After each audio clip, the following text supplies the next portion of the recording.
Assalamualaikum warahmatullahi wabarakatuh. Apa kabar anak-anak? Semoga senantiasa sehat ya.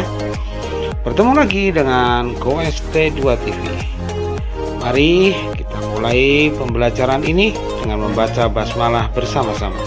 Bismillahirrahmanirrahim. Anakku semua, materi SKI kita pada hari ini masih tentang bab Fathu Mekah ya. Kita akan masih belajar tentang bab Fathu Mekah. Tapi sebelumnya silahkan kalian siapkan terlebih dahulu alat tulis dan buku SKI-nya. Dan marilah kita awali pelajaran SKI kita pada hari ini dengan membaca basmalah bersama-sama. Bismillahirrahmanirrahim. Nah, anakku semua, pada pertemuan yang telah lalu kita sudah belajar tentang pengertian Fathu Mekah, sebab-sebab Fathu Mekah, tujuan Fathu Mekah, dan peristiwa Fathu Mekah. Pada pertemuan kali ini kita akan belajar materi Fathu Mekah yang terakhir, yaitu tentang strategi Rasulullah SAW dalam menjaga perdamaian dalam peristiwa Fathu Mekah dan juga keteladanan Rasulullah SAW dalam peristiwa Fathu Mekah. Adapun tujuan pembelajaran kita pada hari ini adalah melalui menyimak video, kalian dapat yang pertama menjelaskan strategi Rasulullah SAW dalam menjaga perdamaian pada peristiwa Fathu Mekah dengan benar, dan yang kedua menjelaskan keteladanan Rasulullah SAW dalam peristiwa Fathu Mekah dengan benar. Kita masuk ke materi yang pertama, yaitu strategi Rasulullah SAW dalam menjaga perdamaian pada peristiwa Fathu Mekah. Apa saja yang dilakukan Rasulullah SAW sehingga pada peristiwa Fathu Mekah berjalan dengan damai tanpa ada pertumpahan darah sedikit pun. Adapun strategi Rasulullah SAW yang pertama adalah diawali dengan perjanjian Hudaybiyah, di mana perjanjian Hudaybiyah ini banyak menguntungkan kaum muslimin. Masih ingat materi tentang perjanjian Hudaybiyah ya? Perjanjian Hudaybiyah adalah perjanjian antara kaum muslimin dengan kaum kafir Quraisy, dengan penduduk Mekah, kaum kafir Quraisy pada waktu itu. Ya, yang merupakan perjanjian perdamaian. Ya, tidak boleh saling menyerang selama 10 tahun. Salah satu isinya itu. Sehingga pada waktu itu kaum muslimin sangat diuntungkan karena bisa mengembangkan Islam sampai ke luar Jazirah Arab. Yang kedua, nah ini, jika perjanjian Hudaybiyah dilanggar, maka Rasulullah beserta kaum muslimin bersiap membebaskan kota Mekah dengan 3 pesan. Ya, jadi ketika Rasulullah dan kaum muslimin akan membebaskan kota Mekah, Rasulullah SAW berpesan pada kaum muslimin agar tidak boleh membunuh kaum kafir Quraisy apabila tidak melawan. Ya, yang kedua, tidak boleh merampas senjata kecuali yang dipakai untuk menyerang. Yang ketiga, membersihkan Ka'bah dari berhala.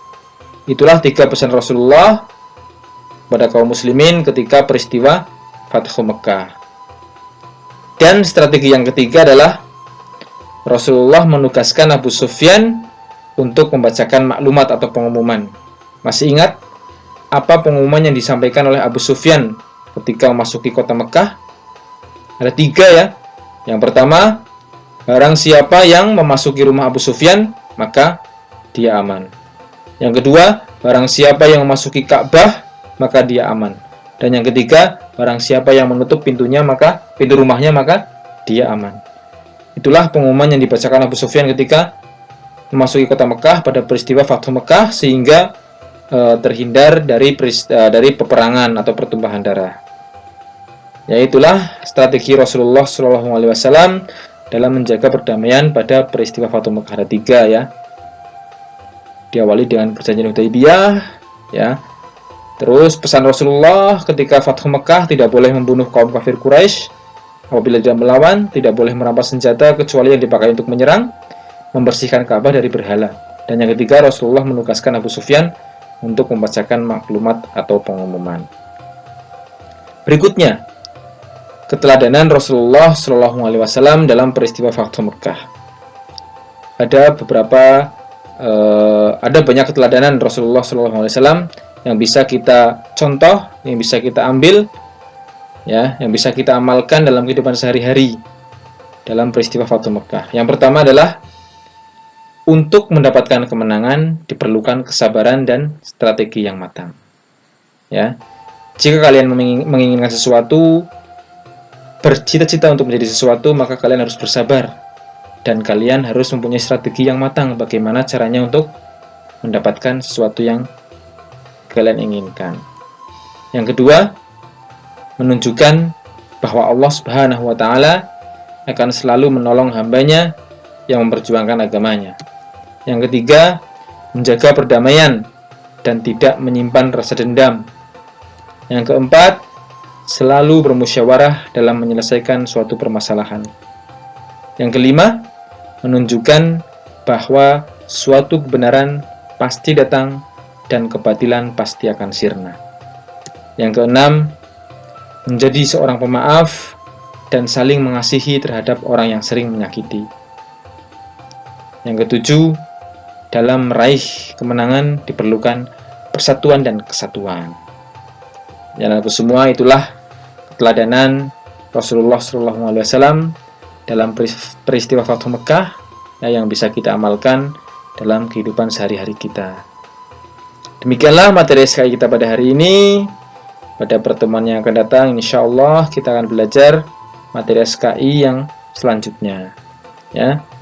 Sebelum Pak Guru akhiri, Pak Guru ingatkan kembali pada kalian untuk senantiasa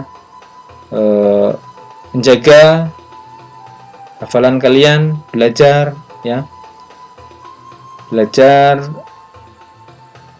pelajaran dengan serius agar kalian mendapatkan hasil yang maksimal dan selalu bahagiakan orang tua, ya, berbuat baik kepada sesama, jaga sholat, dan lakukan perbuatan-perbuatan baik yang lainnya. Marilah kita akhiri pelajaran SKI kita pada hari ini dengan membaca hamdalah dan doa kafaratul majelis bersama. Alhamdulillahirabbil alamin. Subhanakallahumma bihamdika asyhadu an la ilaha illa anta astaghfiruka wa atubu ilaik. Aku harus sampaikan jazakumullah khair atas perhatiannya.